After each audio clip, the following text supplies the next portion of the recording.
संगमनेरमधील पडीक शेतात येत होते पुणे मुंबईहून लोक. सत्य समजताच पोलीस हादरले. भयंकर प्रकार. शेतात असं लाजही वाटली नाही. नेमकं काय चाललं होतं? सुरुवातीला सगळं अगदी साधं वाटायचं. एक पडीक शेत, कुणाचं लक्षही न जाणारं ठिकाण.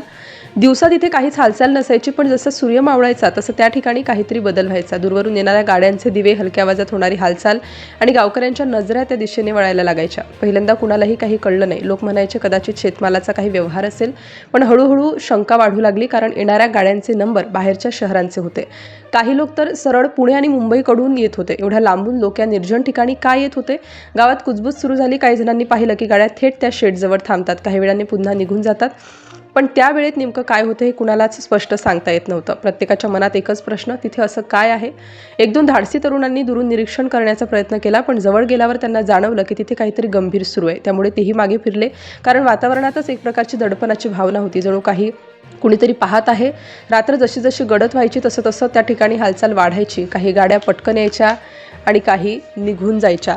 काही मात्र बराच वेळ थांबायच्या आणि दुसऱ्या दिवशी सकाळी पुन्हा तिथे शांतता पसरलेली असायची. जणू काहीच घडलं नाही. गावातील काही जणांनी याकडे दुर्लक्ष केलं, पण काहींच्या मनात भीती वाढत गेली. हे साधं नाही असं त्यांना वाटायला लागलं, कारण एवढ्या लपून छपून चालणाऱ्या गोष्टी सहसा साध्या नसतातच. काही दिवसांनी या गोष्टीची चर्चा आसपासच्या गावामध्येही पसरली. लोकांनी सांगायला सुरुवात केली की त्या ठिकाणी बाहेरच्या लोकांची वर्दळ वाढली आहे.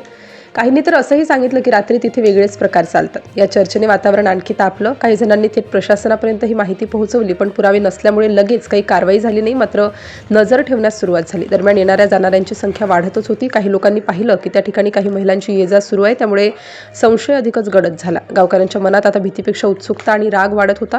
आपल्या गावाजवळ असं काही चालू आहे आणि आपण काहीच करत नाही अशी भावना निर्माण झाली. काहींनी स्वतःच शोध घेण्याचा प्रयत्न केला, पण प्रत्येक वेळी त्यांना अडथळे आले. जणू काही सगळं व्यवस्थित आखलेलं होतं. कुणालाही सहजपणे सत्य समजणार नव्हतं. रात्रीच्या वेळी तिथे लावले जाणारे दिवे, येणाऱ्या गाड्यांची वेळ आणि सगळं काही ठरलेल्या पद्धतीने होत होतं. त्यामुळे हा प्रकार अचानक नसून नियोजनबद्ध असल्याचं स्पष्ट होत होतं. शेवटी या सगळ्यांची माहिती संबंधित यंत्रणांपर्यंत ठोसपणे पोहोचली आणि मग निर्णय झाला, आता थेट कारवाई करायची.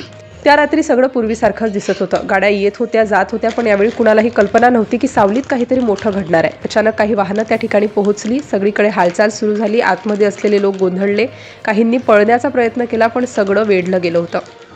ज्यांना वाटत होतं की हा प्रकार कायम लपून राहील, त्यांच्यासाठी तो क्षण धक्कादायक होता, कारण आता सत्य बाहेर येणार होतं. तपासणी सुरू झाली. शेडमध्ये जे दिसलं ते पाहून अनेकांना धक्का बसला, कारण ते साधं काहीच नव्हतं. ते एक व्यवस्थित चालणारं जाळं होतं. बाहेरून येणाऱ्या लोकांसाठी खास व्यवस्था केली जात होती आणि त्यामागे एक ठराविक पद्धत आणि नियोजन होतं. खरं तर त्या पडीक शेतातील पत्र्याच्या शेडमध्ये अवैध देह व्यवसाय सुरू होता. छाप्यात 2 महिला सापडल्या आणि त्यांची सुटका करण्यात आली. त्या दोघी परप्रांतीय होत्या.